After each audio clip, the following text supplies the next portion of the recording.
Amen. Shalom, frères et sœurs. Que la paix soit avec tous, que la paix soit avec tes enfants du Seigneur, les véritables enfants d'Élohim, qui peuvent encore être touchés de nos jours, qui peuvent encore se soumettre, en fait, trembler à l'écoute de la parole d'Élohim. Nous sommes tellement dans une génération où la parole d'Élohim est presque partout. Elle est tellement facile d'accès, mais les hommes sont devenus insensibles à cette parole. Ils sont devenus réfractaires. Cette parole ricoche dans les cœurs, tellement les cœurs sont endurcis. Et aujourd'hui, nous allons partager par rapport à cette insensibilité et combien de fois les hommes sont séduits, combien de fois les hommes sont aveuglés et au point de devenir insensés et prendre des décisions immorales et se détourner de la parole, de se détourner d'Élohim. Dans Marcos, le livre de Marcos, l'évangile de Marcos, Marc, chapitre 6, à partir du verset 14. Et le roi Hérode en entendit parler. Alors il entendit parler de Yeshua, car son nom était devenu célèbre. Et il disait, Yohanan, celui qui baptisait et ressuscitait des morts, c'est pourquoi la puissance de faire des miracles agit puissamment en lui. Les autres disaient, c'est Élia. Et les autres disaient, c'est un prophète ou comme l'un des prophètes. Mais Hérode, en apprenant cela, disait, c'est Yohanan que j'ai fait décapiter. Il est ressuscité des morts. En effet, Hérode lui-même, ayant envoyé saisir Yohanan, l'avait lié et mis en prison à cause d'Hérodias, femme de Philippos, son frère, parce qu'il l'avait épousée. Car Yohanan disait à Hérode, il n'est pas légal pour toi d'avoir la femme de ton frère. Or, Hérodias gardait de la rancune contre lui et voulait le tuer. Mais elle ne le pouvait pas, car Hérode craignait Yohanan, sachant que c'était un homme juste et saint, et il le préservait. Et il faisait beaucoup de choses après l'avoir entendu. Il écoutait avec plaisir. Et un jour, opportun arriva lorsque Hérode, pour la fête d'anniversaire de sa naissance, fit un souper pour les grands seigneurs de sa cour, les tribuns et les principaux de la Galilée. Et la fille de cette même Hérodias entra dans la salle, elle dansa et plut à Hérode et à ceux qui étaient à table avec lui. Le roi dit à la jeune fille, « Demande-moi ce que tu voudras et je te le donnerai. » Et il ajouta avec serment, « Quoi que ce soit que tu me demandes, je te le donnerai, jusqu'à la moitié de mon royaume. » Mais étant sortie, elle dit à sa mère, « Que demanderai-je » Et sa mère lui dit, « La tête de Yohanan le Baptiste. » Et étant revenue en toute hâte vers le roi, elle lui fit sa demande en disant, « Je veux que tu me donnes à l'instant sur un plat la tête de Yohanan le Baptiste. » Et le roi devint très triste, mais à cause de son serment et des convives, il ne voulut pas refuser. Il envoya sur le champ un spéculateur et lui ordonna qu'on apportât la tête de Yohanan. Et celui-ci s'en alla le décapiter dans la prison. Amen. Cette parole est vraiment touchante. On voit combien les hommes peuvent devenir insensés, peuvent être tellement séduits, peuvent tellement être ensorcelés, envoûtés. La parole nous dit, un jour opportun arriva lorsqu'Hérode, pour la fête d'anniversaire, au verset 21, de sa naissance, fit un souper pour les grands seigneurs de sa cour, les tribuns et les principaux de la Galilée. Et la fille de cette même Hérodias entra dans la salle, elle dansa et plut à Hérode et à ceux qui étaient à table avec lui. Le roi dit à la jeune fille, « Demande-moi ce que tu voudras et je te le donnerai. » Et il ajouta avec serment, « Quoi que ce soit que tu me demandes, je te le donnerai jusqu'à la moitié de mon royaume. » Il a tellement été envoûté, il a tellement été séduit par cette danse. Cette danse, je ne sais pas quel pas elle a pu exercer. Je ne sais pas quelle danse elle a pu faire, cette fille. Je ne sais pas si c'était du ndombolo, si c'était, je ne sais pas, du jerk ou je ne sais pas, des musiques. Voilà, quel pas cette femme, cette jeune fille, cette adolescente a pu exercer au point de séduire, au point de rendre insensé, au point de voûter complètement un adulte tel qu'Hérode. La parole nous dit que cette danse va plaire à Hérode et à ceux qui étaient à table avec lui. Au point il va faire un serment. Il était prêt à donner la moitié de son royaume à cette fille, à cette jeune fille adolescente.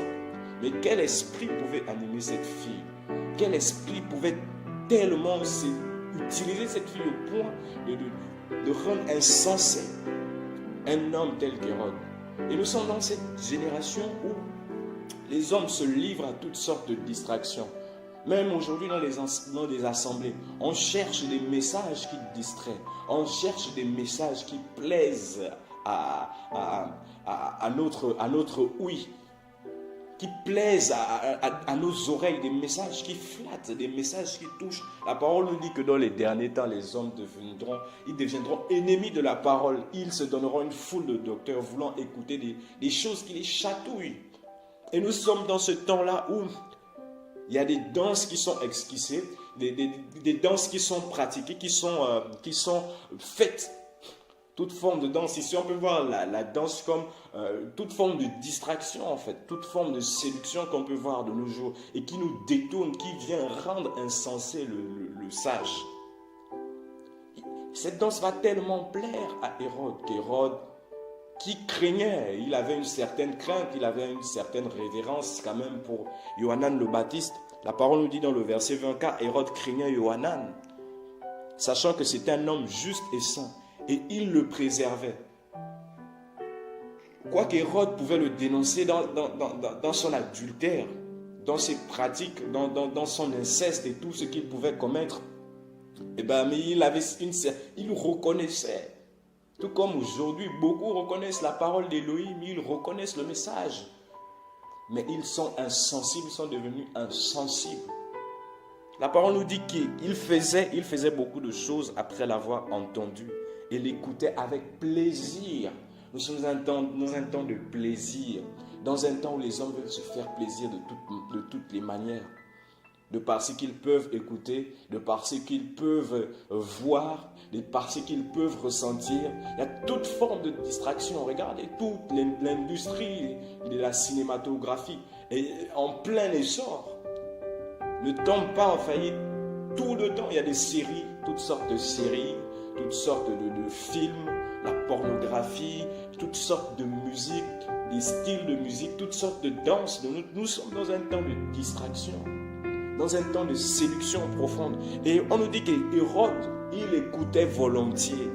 Il écoutait avec plaisir Yohanan, mais il n'appliquait jamais. Il ne mettait jamais en pratique cette parole d'Élohim qui pouvait sortir de la bouche de Yohanan le Baptiste. Nous sommes dans un temps où il y a des foules d'auditeurs, des personnes qui écoutent chaque jour, chaque semaine. À chaque instant, ils peuvent être en compagnie des chrétiens, des enfants d'Élohim. Ils peuvent regarder des enseignements sur Internet. Ils peuvent même eux-mêmes prêcher la parole. Mais cette parole ne les change pas. Elle ricoche en fait. Elle ricoche dans leur cœur.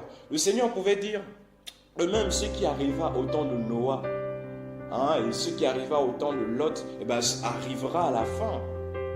Et qu'est-ce qui est arrivé au temps de Lot? Le Seigneur dit qu'en ce temps, les hommes se mariaient, ils mariaient leurs enfants, ils pouvaient se réjouir, ils pouvaient festoyer, ils pouvaient faire tout ça, ils pouvaient se distraire.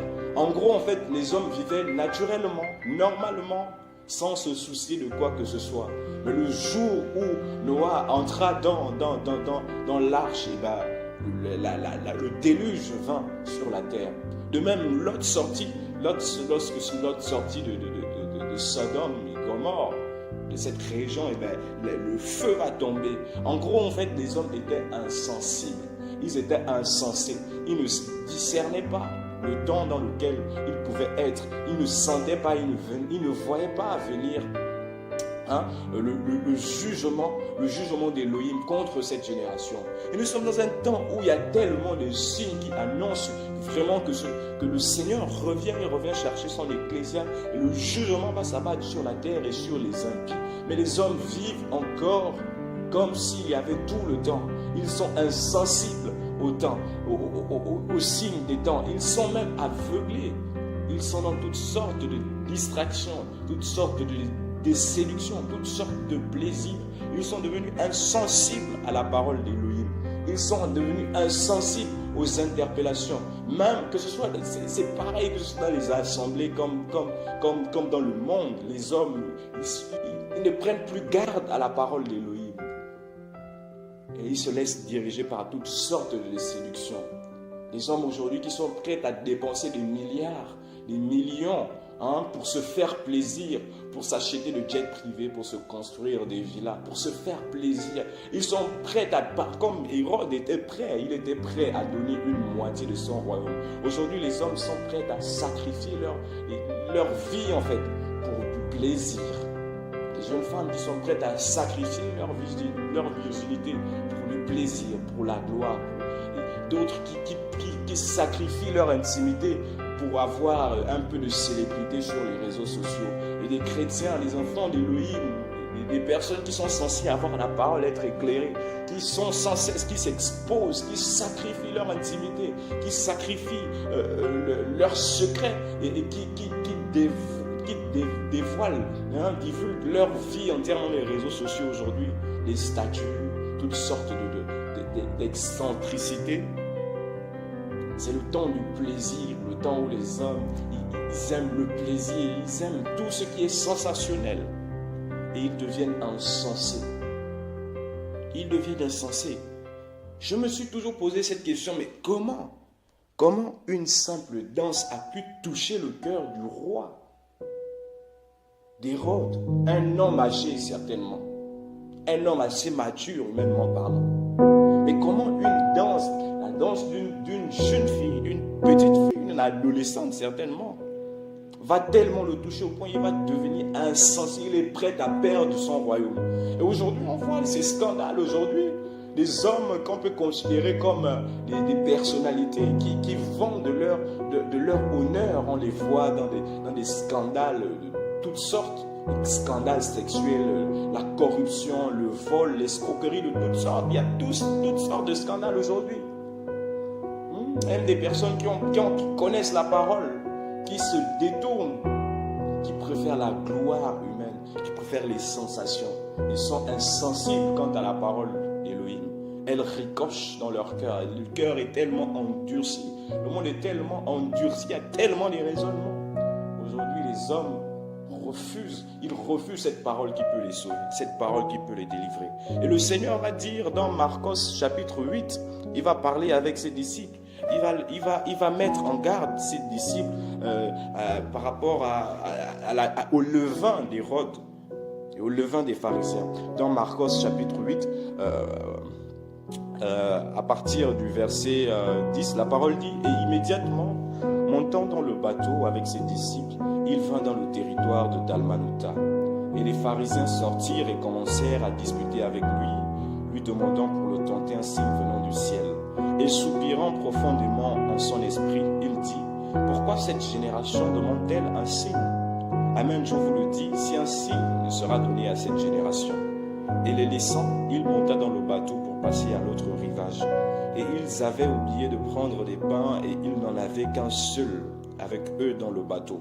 Et il leur donna cet ordre en disant « Voyez, gardez-vous du levain des pharisiens et du levain d'Hérode. » On nous parle du levain des pharisiens et du levain d'Hérode. Et dans Matthieu, chapitre 16, le Seigneur va faire la même mise en garde à ses disciples.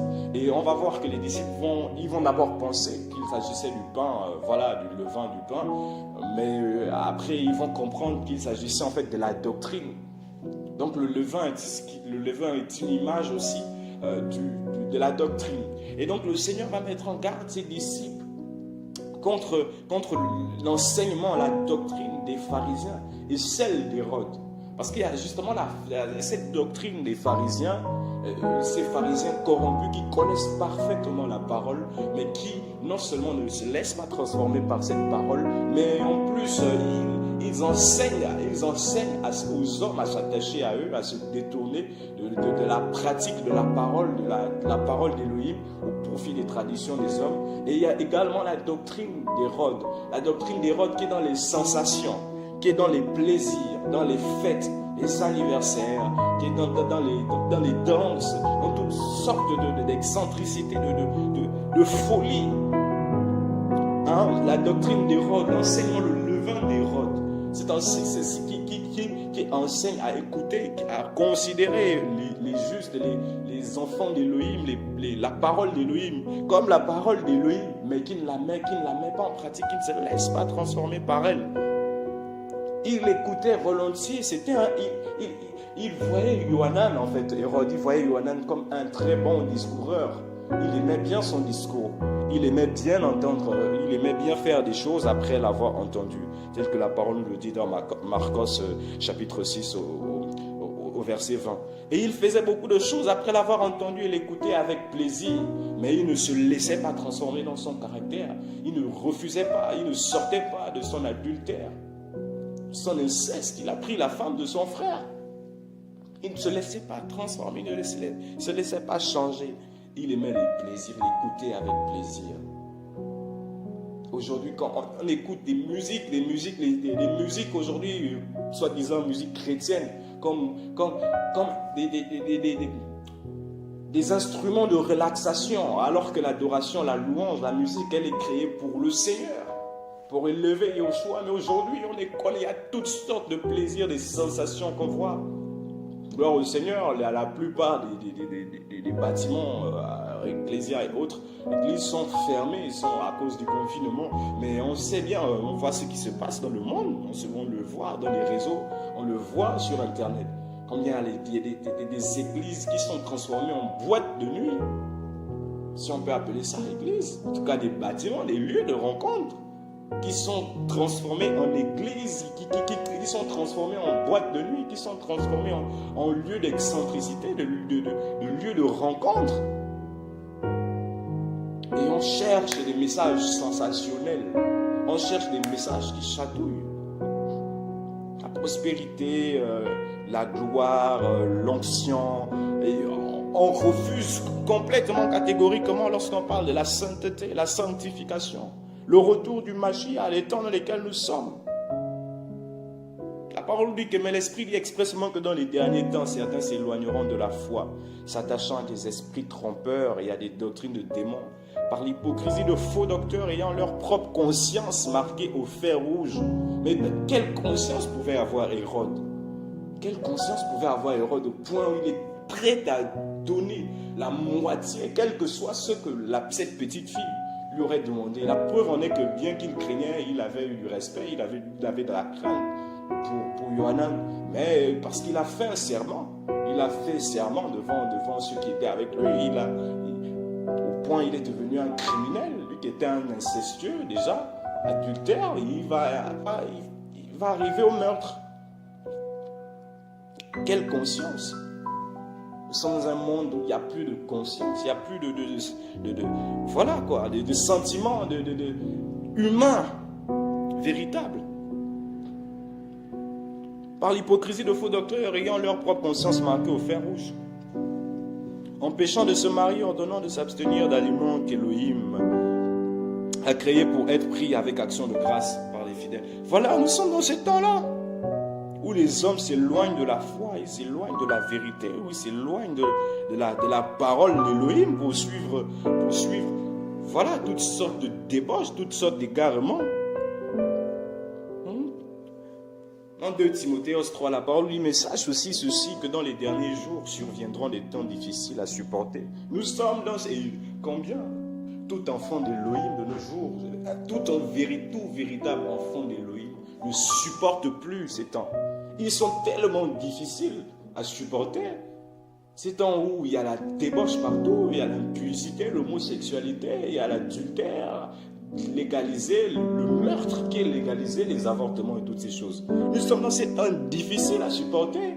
Mais les gens, au lieu de se tourner vers la parole d'Élohim qui nous donne une lecture véritable des temps et qui est un refuge pour l'éternité, non, les gens seront amoureux d'eux-mêmes, la parole le dit, car les gens seront amoureux d'eux-mêmes, aimant l'argent, fanfarons, orgueilleux, blasphémateurs, rebelles à leurs parents, ingrats, sans religion, sans affection naturelle, sans fidélité, calomniateurs, sans autocontrôle, cruels, opposés à la bonté, aux hommes bons, traîtres, téméraires, enflés d'orgueil, amis des voluptés plutôt qu'amis d'Élohim, ayant l'apparence de la piété, mais en ayant renié la force. Éloigne-toi donc de tels gens, frères, Frères et sœurs, en fait, en lisant ce passage, on a l'impression que c'est une revue de presse de l'actualité, de l'actualité de nos temps, de nos jours.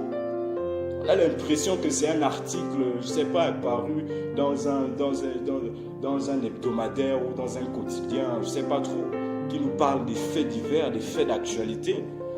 Alors que cette parole, il y a plus de 2000 ans qu'elle a été écrite et elle nous parle et nous décrit notre société actuelle. Combien de fois les gens sont amoureux d'eux-mêmes aujourd'hui? Les selfies. Hein? Soit je pense selfie, ça vient de l'anglais self, qui veut dire soi-même. L'ego, les hommes sont amoureux d'eux-mêmes. Ils se présentent dans les statuts, ils se présentent dans les réseaux sociaux. Chacun veut être une star. Nous sommes dans un monde où chacun veut être une superstar. Hollywood, hein, l'industrie de la musique américaine et tout ça a tellement affecté même l'ecclésia. Ça a affecté.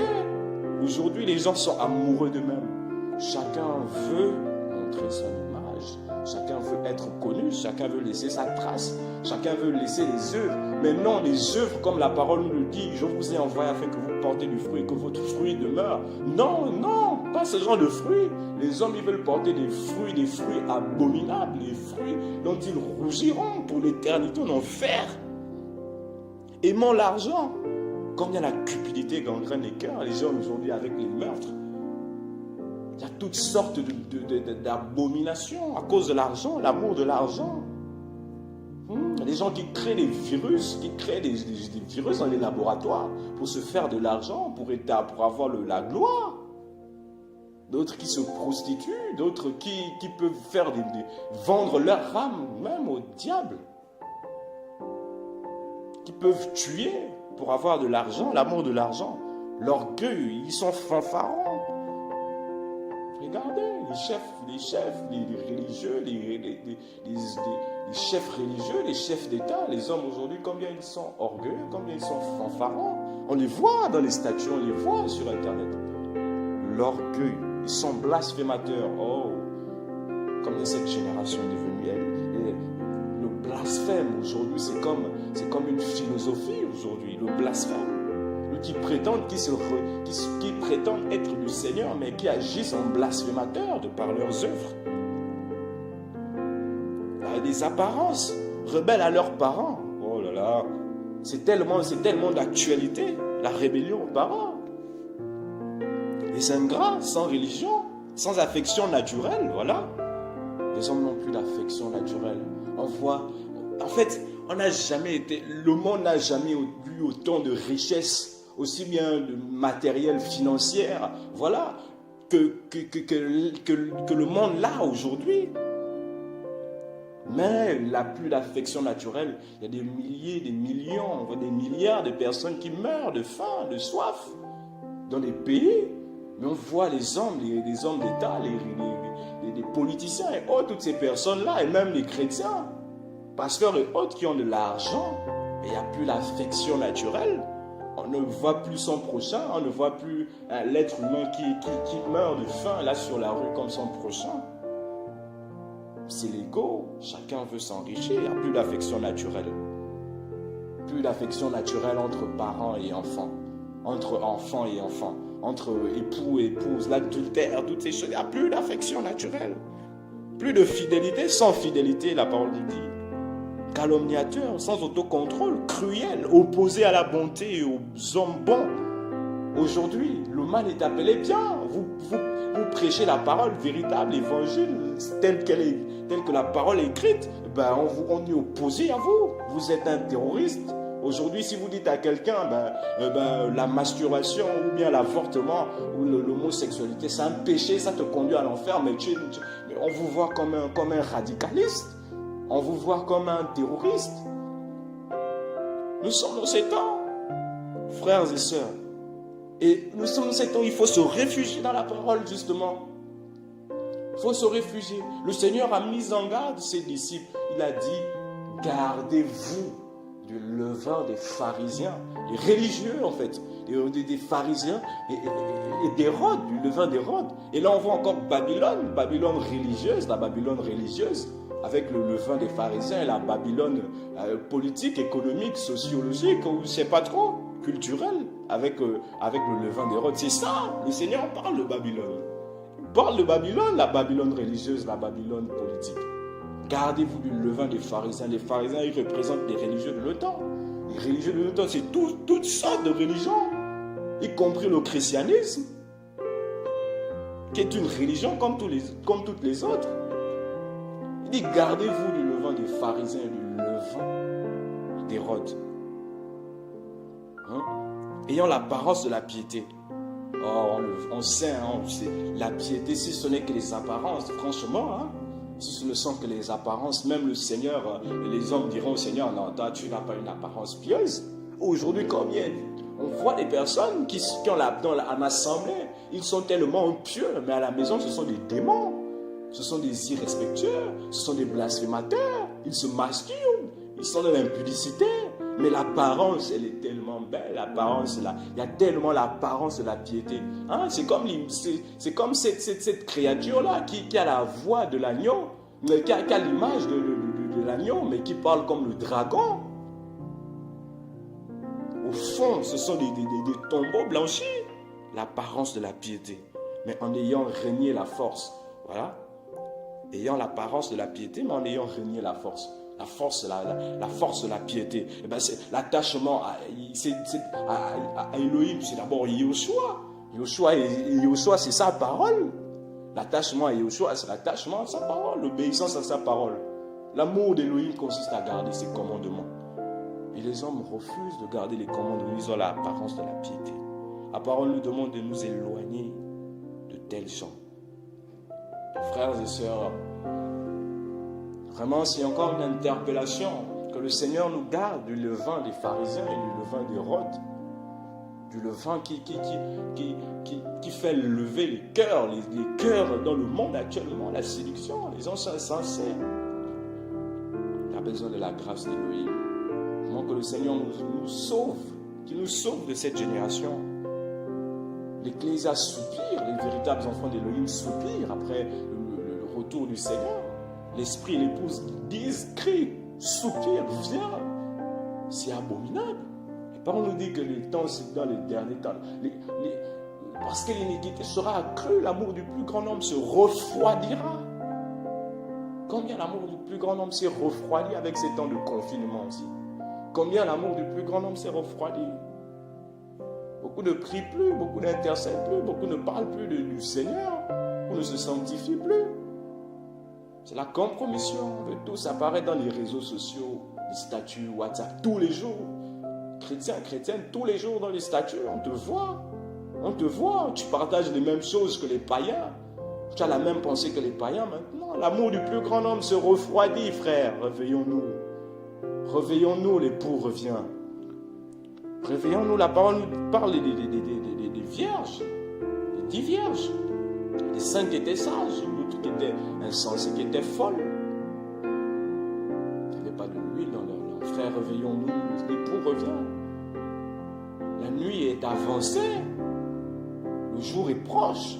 Le salut est plus près de nous que lorsque nous avons cru. Que le Seigneur nous aide, que le Seigneur nous sauve.